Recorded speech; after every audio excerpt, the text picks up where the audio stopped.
এই জায়গা থেকে অঙ্কনের কাছে অঙ্কন প্রথমত হচ্ছে অরূপ বিশ্বাস একজন মন্ত্রী, তিনি ওখানে উপস্থিত রয়েছেন। কেউ শুনেছেন অরূপ বিশ্বাসের সাথে মাইক্রোফোন নিয়ে বলেছেন সবাই শান্ত হয়ে বসুন, কেউ অশান্তি করবেন না, অযথা চেঁচামেচি করবেন না। উনি তো বুঝতে পারছিলেন মানুষের দাবিটা কি। একজন মন্ত্রী, একজন হেভিওয়েটও সেখানে ক্রাউড কন্ট্রোল করতে চাইলেন না। যেখানে মমতা বন্দ্যোপাধ্যায়, আজকে আমি আনবায়াসলি বলি, মমতা বন্দ্যোপাধ্যায়কে অনেক ক্ষেত্রে আমি দেখেছি তিনি হাতে মাইক্রোফোন নিয়ে নেন। একবার মনে আছে কে আর যখন এখানে এসেছিলেন সবাইকে সেই সোনার মেডেল ফেডেল দেওয়া হয়েছিল, সোনার চেন দেওয়া হয়েছিল সম্ভবত, সেই সময় তো তখন একজন প্রথম মানের একজন সঞ্চালিকা তিনি সেখানে সঞ্চালনা করছিলেন, তাকে উনি হঠাৎ করে বললেন যে এই রায় চুপ করো তো, আমি হ্যান্ডেল করছি এখন, ঋতুপর্ণা এদিকে এসো, জুই এদিকে এসো বলে তিনি হ্যান্ডেল করতে শুরু করে দিলেন। তাহলে তার টিমের অরূপ বিশ্বাসের কি হলো? তিনি ওখানে পালিয়ে গেলেন ওখান থেকে ওই ক্রাউড দেখে।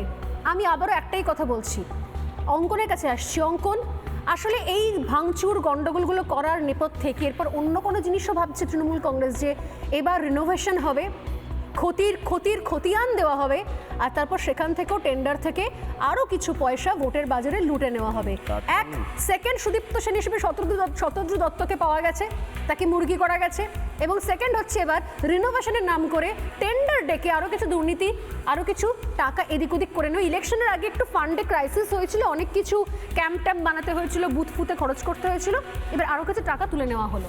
অঙ্কন, মানে চিট ফান্ড তো অনেক দিন আগে উঠে গেছে, কিন্তু মমতা বন্দ্যোপাধ্যায় এবং তৃণমূল কংগ্রেস প্রমাণ করলেন যে মেসিকে সামনে রেখেও চিট ফান্ড খোলা যায়। মেসিকে সামনে রেখেও ফুটবল প্রেমী বাঙালির সাথে প্রতারণা করে, তাদের থেকে কোটি কোটি টাকা আত্মসাৎ করে, তাদেরকে প্রতারিত করে যে মানুষগুলো পয়সা দিয়ে টিকিট কিনলেন, তাদেরকে হজম করার জন্য ওই 20 টাকার কোল্ড ড্রিঙ্কসকে 300 টাকায় বিক্রি করলেন, পেটে খেলে পিঠে সয়ের মতো করে 100 টাকার 50 টাকার চাউমিনগুলোকে 1000 টাকায় বিক্রি করলেন, এবং তারপর পুলিশকে দিয়ে লাঠি পেটা করলেন, এবার তার পুলিশকে দিয়ে এখন অ্যারেস্ট করাচ্ছেন। অর্থাৎ টাকা দিয়ে মানুষ মার খেতে আর অ্যারেস্ট হতে গেছিল। এটা হচ্ছে আজকে পশ্চিমবঙ্গের মানে দৃশ্য, এটা পশ্চিমবঙ্গের বাস্তবতা। আপনি বলুন, এত কথা হচ্ছে, বাংলা বাঙালিয়ানা নিয়ে কত কথা বলে এই তৃণমূল কংগ্রেস। আচ্ছা, প্রসূন বন্দ্যোপাধ্যায় তিনি তো তৃণমূল কংগ্রেসেরই সাংসদ, তিনি তো একজন ফুটবলার, প্রবাদ তিনি কোথায় ছিলেন এক্স্যাক্টলি? প্রসূন মাঠে কোনো আমরা ঠাই দেখলাম না।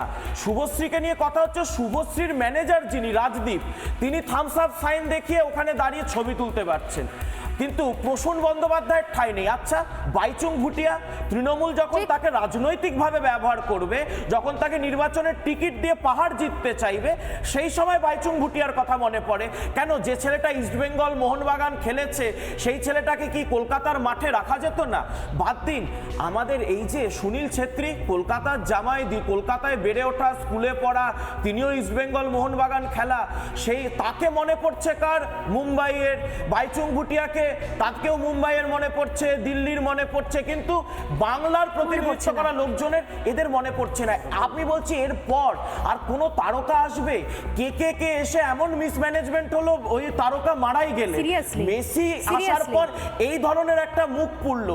আমি বলছি আমরা কনসার্ট অর্থনীতিতে যেটা আমরা এখন এগিয়ে চলেছি ক্রমশ, আজকে আহমেদাবাদ থেকে শুরু করে শিলং, মানে হচ্ছে ব্যাঙ্গালোর থেকে শুরু করে মুম্বাই, সর্বত্র আপনি দেখবেন ইভেন্ট ম্যানেজমেন্ট, কনসার্ট ইকোনমি, এটা নিয়ে কার্যত পড়াশোনা চলছে, এটা নিয়ে প্রগতি চলছে। আর পশ্চিমবঙ্গে এরপর আপনি দেখুন কেকের ওই ঘটনাটার পর থেকে শ্রেয়া ঘোষাল থেকে শুরু করে সব শো পর ক্যান্সেল হয়েছে।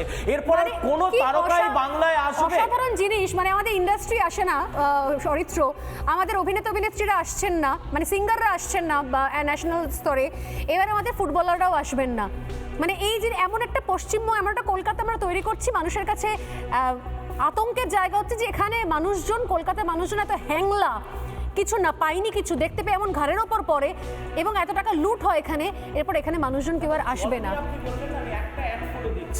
এটা হচ্ছে হলো ওয়াংখেড়ে স্টেডিয়ামের একটা ছবি, সেইখানে মুম্বাই ক্রিকেট অ্যাসোসিয়েশনের পক্ষ থেকে ফ্রিতে যারা ওখানে মেসিকে দেখতে এসেছেন, ফ্রিতে তাদেরকে জল দেওয়ার ব্যবস্থা হয়েছে।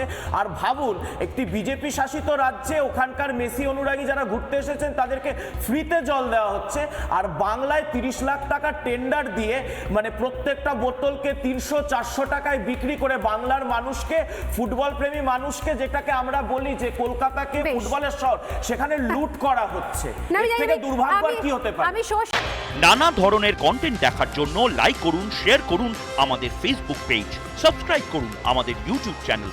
পাশাপাশি অন্যান্য ব্রেকিং নিউজের জন্য অবশ্যই চোখ রাখুন রিপাবলিক বাংলায়।